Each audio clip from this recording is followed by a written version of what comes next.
नमस्कार साथियों। मैं आपका हार्दिक स्वागत करता हूं मेरे YouTube चैनल ज्ञानोदय संस्कृतम पर। पिछले वीडियो में अपन ने छंद के बारे में जानकारी प्राप्त की थी। उसी के साथ अपन ने आर्या छंद के बारे में, जो मात्रिक छंद है, उसके बारे में विवरण पढ़ा। आज मैं आपको बहुत ही सरल और स्पष्ट तरीके से जो बाकी के जो वर्णिक छंद है, मात्रिक छंद अपन ने पढ़ लिया था, वर्णिक छंद, उनका अध्ययन करने वाले हैं। और मैं ज्यादा डिटेल में नहीं जाऊंगा क्योंकि नीट की परीक्षा बहुत समीप आ गई है, इसलिए मैं ज़्यादा डिटेल में ना जा करके आपको शॉर्ट ट्रिक के साथ में जो जितने भी वर्णिक छंद है उनको मैं एक ही बार में आपको समझाऊंगा और वह प्रश्न आपके इस बढ़ाने इनसे बाहर नहीं जाएगा। तो आप पूरा इस वीडियो को देखें तथा आपने अगर मेरे यूट्यूब चैनल को सब्सक्राइब नहीं किया तो सब्सक्राइब कर लें। तो आप देखिए, वर्णिक छंद की अपन बात करें तो वर्णिक छंद तो बहुत सारे हैं। पहला वर्णिक छंद अपन बात करें, अनुष्टुप छंद। इसकी पहचान मैं आपको बताता हूँ, उससे नाम से ही पता चल रहा, अनुष्टुप यानी कि किसी भी श्लोक में चार पद होते हैं या चार पाद होते हैं, तो प्रत्येक पाद में, पाद या पद है ना, पाद पे 8 वर्ण होते हैं। आपको सिर्फ ये ध्यान रखना है कि कोई भी श्लोक आ गया, उसके पहले पाद में 8 वर्ण, दूसरे में भी 8 है, और इस प्रकार चारों कुल 32 पाद होते हैं। मैं आपको इसका कोई लक्षण है, श्लोके षष्ठम गुरु ज्ञेयम सर्वत्र लघु पंचमम द्विचतुष्पादयोर स्वम सप्तमम दीर्घ मन्यते, ये इसका लक्षण है। लेकिन मैं आपको नहीं पढ़ा रहा हूँ, क्यों? क्योंकि सिर्फ मैं भी आपको रीट को मद्देनजर रखते हुए सिर्फ आपको ये बता रहा हूँ कि अनुष्टुप छंद में प्रत्येक पाद में 8 वर्ण, कुल 32 वर्ण होंगे। वहां पर कौन सा छंद होगा? अनुष्टुप छंद होगा। आपके क्वेश्चन आएगा इस श्लोक में कौन सा छंद है, तो आप अनुष्टुप छंद लगा दो। विवरण, दूसरा छंद,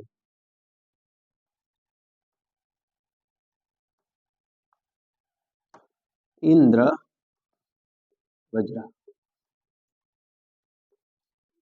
इंद्र वज्रा छंद, इसमें प्रत्येक पाद में 11 वर्ण और कुल 44 वर्ण होते हैं, तथा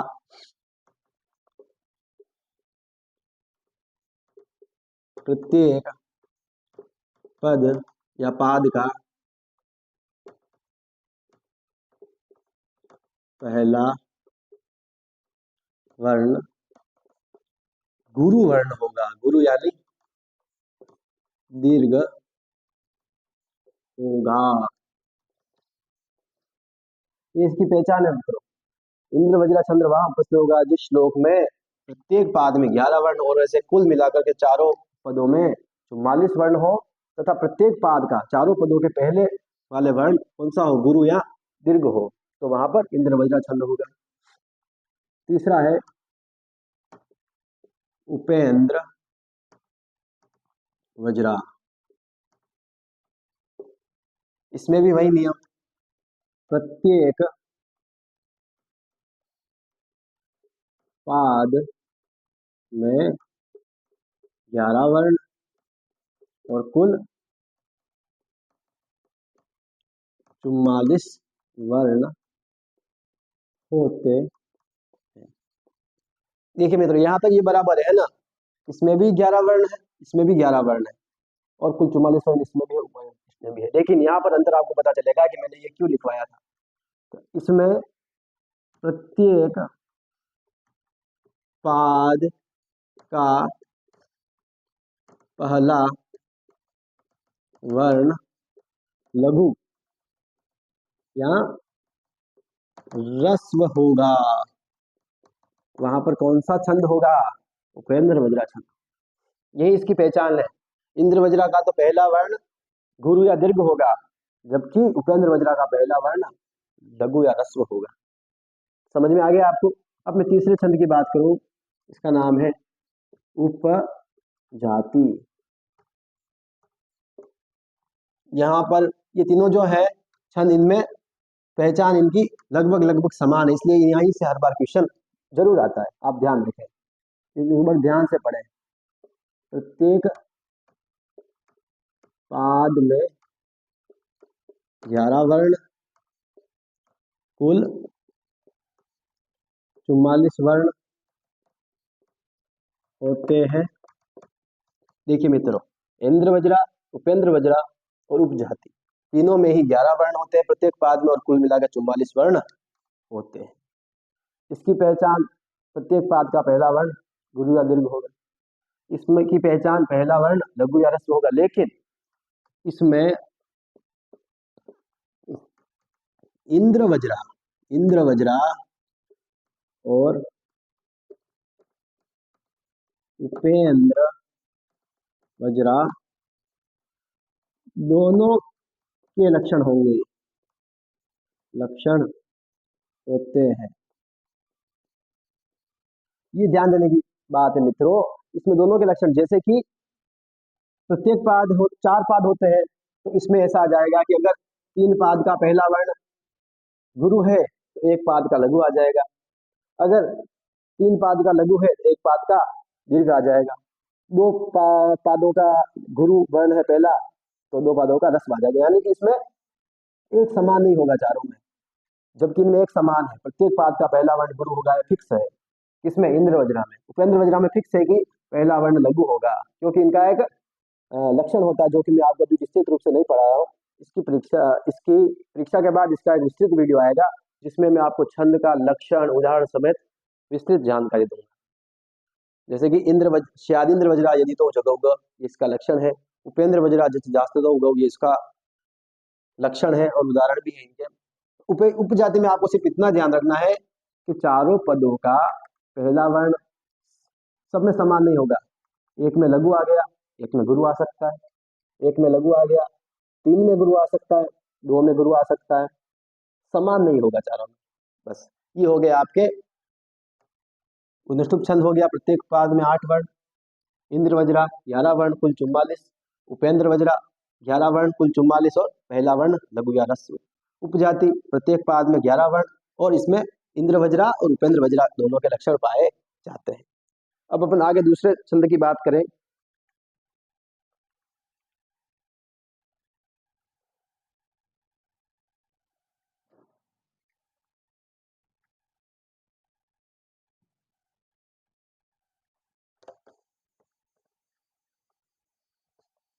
आप ध्यान दे दीजिएगा मित्रों, हम अगर आगे दूसरे छंद की बात करें,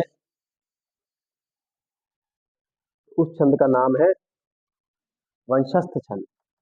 चौथे नंबर, 5वें नंबर वाला जो छंद है, वंशस्थ छंद। जतौ तो वंशस्थ मुद्रितम जरौ, ये इसका लक्षण है। वो मैं आपको नहीं पढ़ाऊंगा, मैं आपको शॉर्ट ट्रिक बता रहा हूं। प्रत्येक पाद में 12 वर्ण, उनमें 11 थे, इसमें 12 वर्ण है। 12 वर्ण कुल 12 चौक 48, कुल 48 वर्ण होते। इसमें कितने वर्ण होते हैं मित्रों? प्रत्येक पाद में 12, और ऐसे कुल चारों पदों को मिलाकर के 48 वर्ण होते हैं। ये इसकी संख्या ध्यान में रखनी है। इसका जतौ जरौ है ना, इसकी पहचान क्या है? पहचान जतौ जरौ, यानी कि जगण, सगण, जगण और रगण एक पद में होंगे। कितने पद में होंगे? एक पद में, यानी कि प्रथम गण कौन सा आएगा? प्रत्येक पाद का जगण आएगा।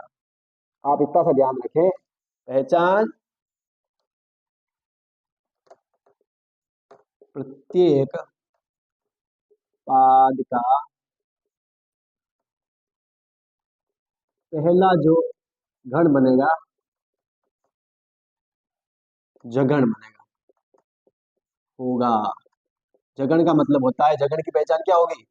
य माता रा ज भान, ज गण, ज भान, ज यानी ज भा और न, ये चिन्ह आएगा सबसे पहले, तो वहां जगण, तो वहां जगण आएगा, तो वहां वंशस्थ छंद होगा, होता है।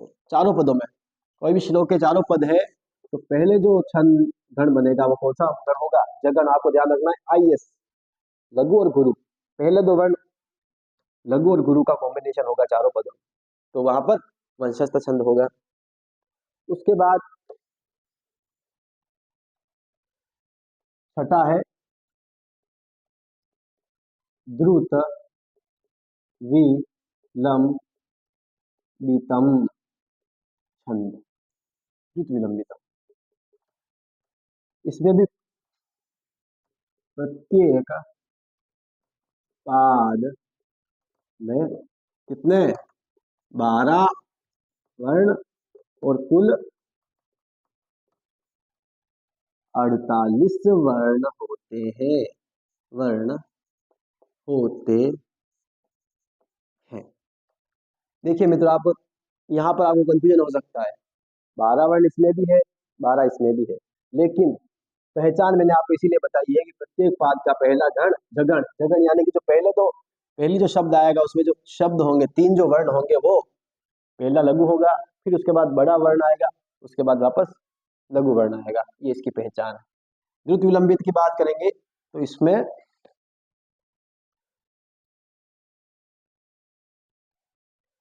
पहचान, इसके पहचान की बात करें, इसकी क्या पहचान है? तो जो चार पाद होते हैं उसमें प्रत्येक पाद का पहला गण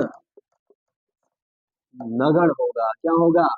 नगण। नगण का होता है य मा ता रा ज भा न स ल, न स ल, न स ल होता है।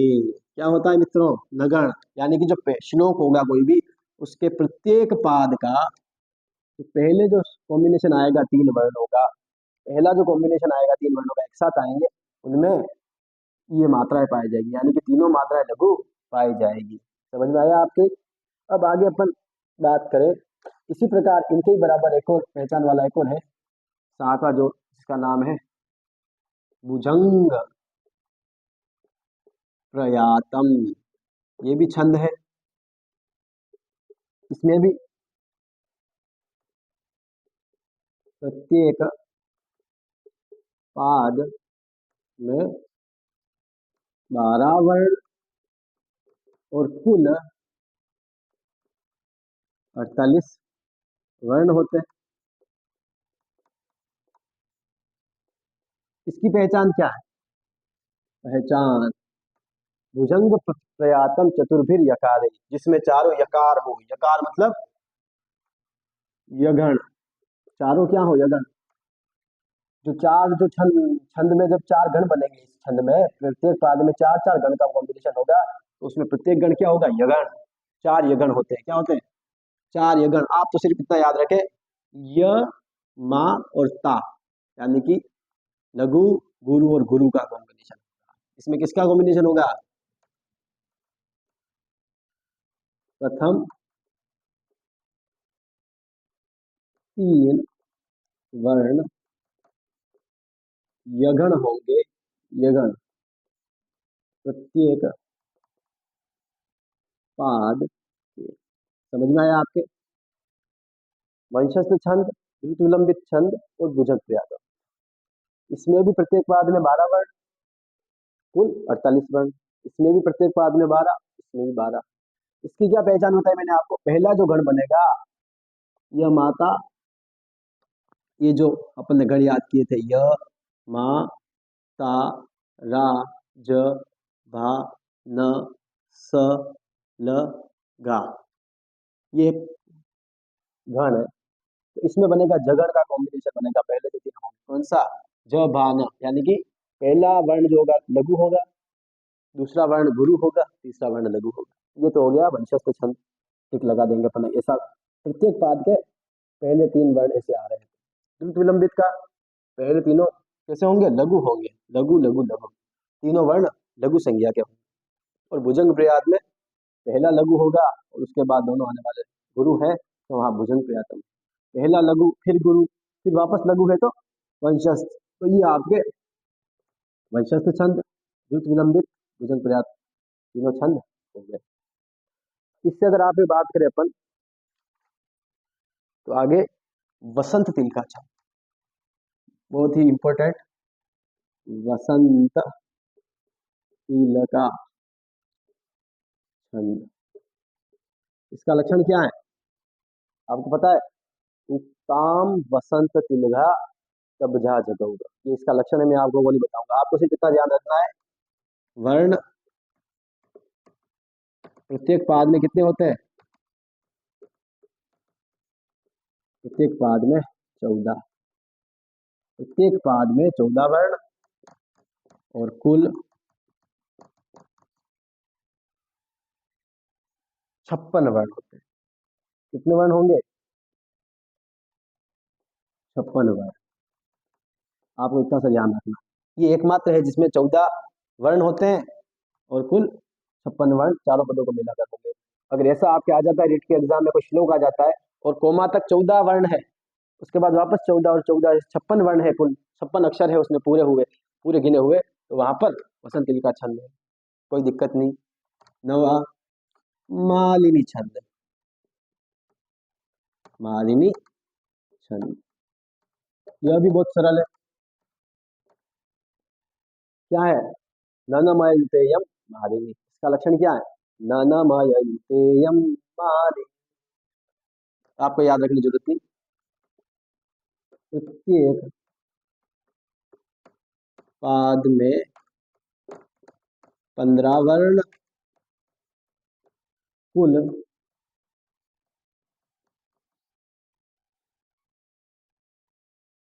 60 वर्ण, ये इसकी पहचान है। कोई श्लोक आया उसमें अगर प्रत्येक पाद में पढ़ना और प्रत्येक पाद में 15 वर्ण है और कुल 60 वर्ण है, तो वहां पर कौन सा छंद होगा? मालिनी छंद, बिल्कुल सरल। तो मुझे आशा है कि आपको यहाँ तक तो ये बिल्कुल समझ में आ गया। अब आगे में आप ध्यान से देखना, आप आगे मंदा क्रांता छंद है।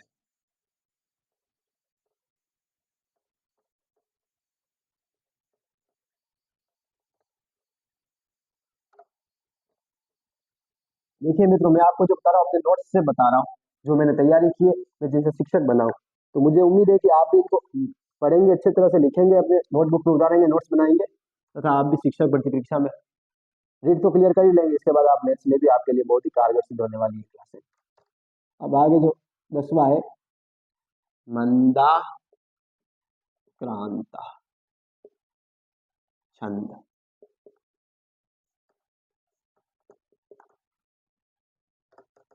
प्रत्येक पाद में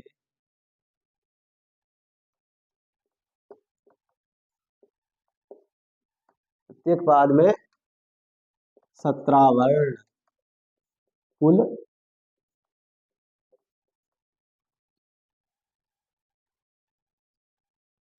68 वर्ण होते हैं।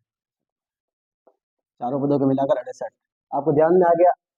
8 वर्ण अनुष्टुप, 11 वर्ण इंद्र वज्र उपेंद्र वज्र उपजाति, 12 वर्ण बता दिए मैंने आपको, 14 वर्ण वसंत तिल का, 15 वर्ण मालिनी, 16 वर्ण वाला कोई भी छंद नहीं, 17 वर्ण मंदा क्रांता छंद। प्रत्येक पाद में 17 और कुल 68 वर्ण होते हैं। इसकी पहचान माँ तारा, इसमें क्या है पहचान?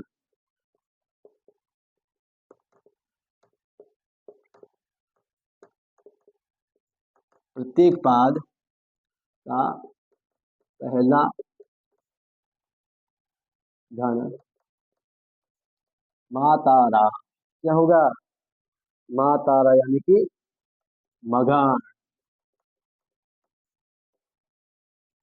तीनों गुरु होंगे। वो 17 वर्ण है, हम गिनेंगे सबसे पहले श्लोक, उसमें 17 वर्ण आए तो अपने दिमाग में आएगा मंदा क्रांता। उसमें भी प्रत्येक पाद का पहला, चारों लाइनें देखिए, चारों पद देखे, उसमें पहले तीनों जो वर्ण है वो अगर गुरु है तो वहां पर मंदाक्रांता छंद होगा। आगे अपन बात करें शिखरिणी।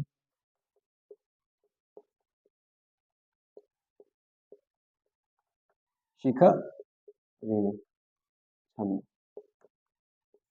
ये और मंदाक्रांता दोनों के पेज लगभग मतलब मात्राएं पद वर्ण समान होते हैं।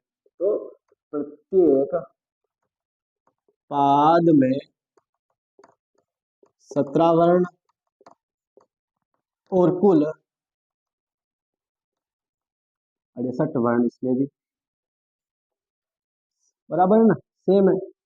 इसीलिए मैंने आपको इसकी पहचान बताई। पहला गण मगण आएगा, इसमें शिखरिणी में क्या आएगा, पहचान, पहला गण य गण, ये गण की क्या पहचान है, य माता, य माता होता है। आप इसको ऐसे भी याद रख सकते हैं कि मंदाक्रांता छंद वह होगा जिसमें 17 वर्ण होंगे और प्रत्येक पाद का पहला जो अक्षर होगा वो दीर्घ होगा, क्योंकि इसमें गुरु का चिन्ह है। और इसमें भी 17 वर्ण तो इसमें भी है, लेकिन पहला गण यगण होगा। और इसमें भी अगर आपको और सरल तरीके से जानना है तो पहला जो वर्ण आएगा वो हमेशा लघु होगा, इसमें गुरु होगा, इसमें लघु होगा। मंदा, आपको पता चल रहा है, म में आधा न मिल जाएगा तो ये गुरु है, और ये शी छोटा है तो लघु है। इसी से पहचान कर लो, मंदा गुरु है तो इसमें पहला अक्षर गुरु आएगा। शिखरिणी में शी छोटा है, इसमें पहला वर्ण हमेशा लघु आएगा, चारों पदों का पहला वर्ण। अब 12वें छंद की अपन बात करें,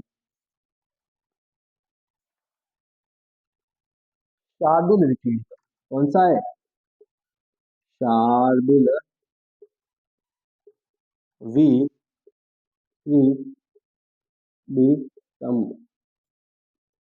शार्दुल विक्रीडितम। 19 वर्ण सरल, प्रत्येक पद या पाद में 19 वर्ण और कुल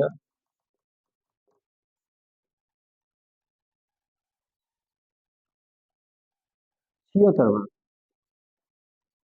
कितने वर्ण, 76 वर्ण, सरल, एकमात्र 19 वर्ण वाला यही है। उसके बाद में एक लास्ट क्या है, स्नग्धरा। क्या है, स्नग्धरा,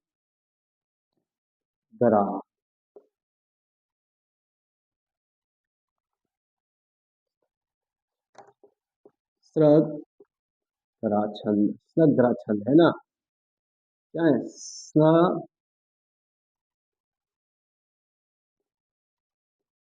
स्नग्धरा छंद।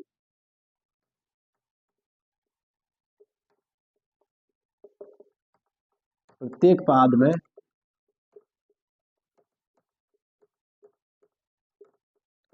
21 वर्ण, कुल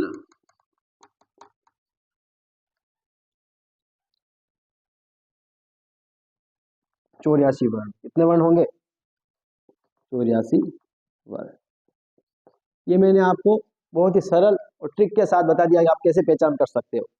11 वर्ण वाले कौन से हैं, 12 वर्ण वाले कौन से हैं, 15 वर्ण वाला कौन सा है, 14 वर्ण वाला कौन सा है, 17 वर्ण वाले दो है, मंदा, शिखिरिणी, मंदा जिसके चारों पदों का पहला वर्ण हमेशा दीर्घ होगा, बड़ी मात्रा वाला होगा, मंदाक्रांता छंद। प्रत्येक पाद में 17 वर्ण है, कुल 68 वर्ण है, और पहला अक्षर अगर छोटा लघु मात्रा का आ रहा है तो वहां पर शिखिरिणी छंद होगा, कोई दिक्कत नहीं। फिर शार्दुल विक्रीडितम एकमात्र ऐसा छंद है जिसमें 19 वर्ण है, तो इसकी पहचान आसानी से की जा सकती है। स्नग्धरा, क्या है इसकी पहचान, प्रत्येक पाद में 21 वर्ण कुल, और कुल 21 चौक 84 वर्ण कुल होते हैं। तो मुझे जहाँ तक आशा है आपको छंद, ये छंद जो मैंने तरीका बताया आपको आसानी से वर्णित छंद समझ में आ गए होंगे। अगर आपको समझ में नहीं आया है तो मुझे कमेंट बॉक्स में लिखे, ताकि मैं आपको विस्तृत वीडियो बनाकर आपके सामने बता सकूं। विस्तृत वीडियो भी आएगा दोस्तों, लेकिन ये एग्जाम चूंकि अभी 1 महीना ही लगभग बचा है, इसलिए मैंने आपको बहुत शॉर्ट तरीके से बताया है कि छंद की पहचान अपन एक नज़र में कैसे कर सकते हैं।